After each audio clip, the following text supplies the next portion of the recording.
The Book of Joseph, Part 1, Chapter 2, The Child Joseph. This chapter speaks of the education of the child Joseph, his piety, his angel companions, and the attacks of the devil. As the child Joseph grew, he matured swiftly in intelligence, in awareness of God, and in angelic virtues. As revealed by Venerable Maria de Agreda, Madre Cecilia Bai, and Blessed Anne Catherine Emmerich, this was the fruit of God's sanctifying work within him, blessing him with the early use of reason and a deep love of Scripture, taught to him by his father Jacob. Venerable Maria de Agreda reveals to us, the Lord hastened the use of Joseph's reason, endowing it with infused science and augmenting his soul with new graces and virtues. The child began to know God as the cause and author of all things. He eagerly listened and understood profoundly all that was taught him in regard to God and his works. He was of a kind disposition, loving and affable, sincere, showing inclinations not only holy, but angelic, growing in virtue and perfection. Madre Cecilia tells us, Joseph was privileged to talk very early, his first words being, "My God." When Joseph's parents saw how intelligent he already was, they began instructing him in reading. This the father took upon himself as he was well versed in the law. Joseph began to learn to read, and he managed remarkably well. He soon advanced to the reading of the sacred scriptures, and especially the Davidic Psalms, all of which his father explained to him. This provided Joseph with much joy. Joseph had a great veneration for the patriarchs, Abraham, Isaac, and Jacob, as well as for the prophet David. He often asked his father to tell him the stories of their lives. Joseph had the desire to imitate them when he saw how they were loved and especially privileged by God.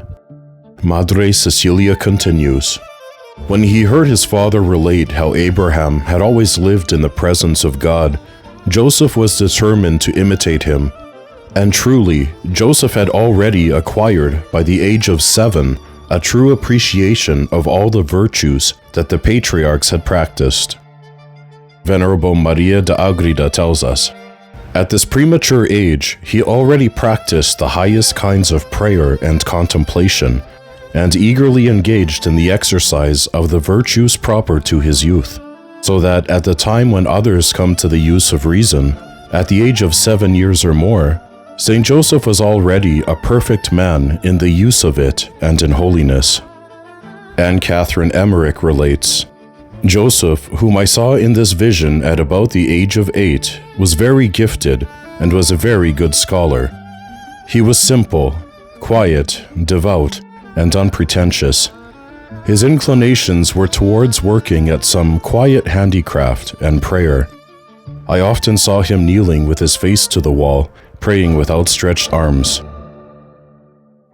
Joseph's angel companions and the devil's attacks.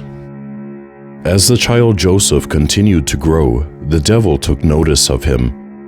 He recognized that Joseph was unlike other children. This boy possessed the reasoning and virtues of a grown man, lived in piety, and communed with angels.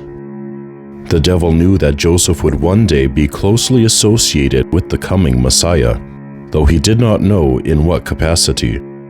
Confused and unable to discern Joseph's exact role in God's redemptive plan, the devil nevertheless declared war against him, as Madre Cecilia Bai attests.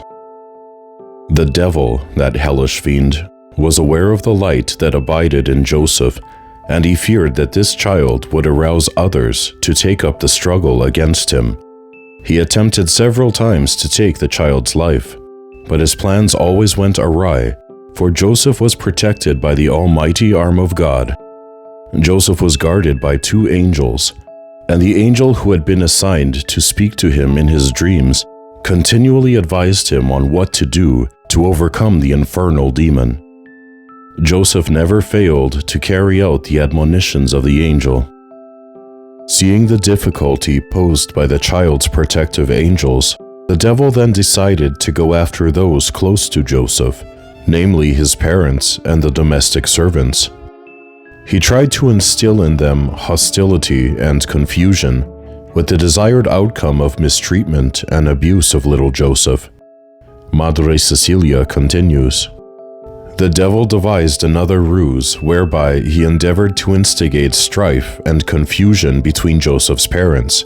This too failed. Satan then attempted an attack upon the domestics of the household, but even this miscarried, for Joseph prayed for them all, and God heard his petitions. The angel who had been assigned to speak to Joseph in his dreams continually advised him in how to overcome the demon. He would inform Joseph as soon as he saw that the devil was preparing to launch another attack against the household, and Joseph never failed to listen to his angel. Madre Cecilia tells us, "The devil often endeavored to stir up the domestics to mistreat Joseph, for the purpose of seeing him fail in the virtue of patience during affliction, but in this the demon never succeeded." Growing increasingly angry and frustrated, the devil stirred up hatred against Joseph among certain townspeople, inciting them to abuse him in various ways. Among those he influenced, as Madre Cecilia reveals, were undisciplined youths and a woman who led an evil life, through whom the devil sought to cause Joseph suffering. Madre Cecilia goes on, "Satan continued in his harassment of Joseph by stirring up against him a number of people who were leading bad lives. He implanted in them a great hatred for this holy soul. Undisciplined youths agreed to bombard him with invective whenever they would meet him. They would scoff and jeer at him. The saintly Joseph would merely bow his head and beg God that his enemies would be enlightened and realize their error. When the youths observed this, they labeled him a blockhead, a coward, and a frightened rabbit. Joseph calmly continued on his way. The youths followed him, hurling at him their offensive language. The devil also made use of a woman who, because of her evil life, hated the very sight of the little saint. He incited her to go often to Joseph's mother in order to harass her and to report falsehoods against her son. Although he knew who was causing all the trouble, Joseph's heart bore no hostility. The harassment endured by Joseph is also recounted in the writings of Blessed Anne Catherine Emmerich, and further detailed by Madre Cecilia Bai, both of whom were granted visions of these events. Blessed Anne Catherine tells us, "I often saw young Joseph under the colonnade in the outer court kneeling with his face to the wall, praying, and I saw the boys creep up and kick him. I once saw him kneeling like this when one of them hit him on the back, and as he did not seem to notice it, he repeated his attack with such violence that poor Joseph fell forward onto the hard stone floor. From this I realized that he was not in a waking condition, but had been in an ecstasy of prayer. When he came to himself, he did not lose his temper or take revenge, but found a hidden corner where he continued his prayer." Madre Cecilia tells us, "The sight of this virtuous child put the devil into a frightful rage. He became violent and undertook one day to cast Joseph down headlong over a flight of stairs. Joseph called to God for help, and the Most High prevented him from being harmed. The devil was now forced to withdraw." The purpose of these attacks by the devil was not merely to inflict physical harm upon Joseph, but to destroy, or at least diminish, his spirituality and sanctity by driving him to despair and tempting him to repay hatred with hatred. Yet this did not happen.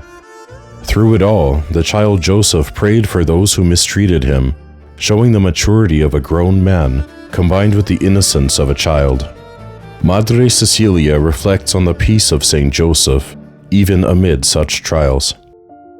Joseph was so submerged in the thought of God's love and so joyful over the realization of God's presence in his soul that nothing could disturb the peace within his heart. End of chapter 2.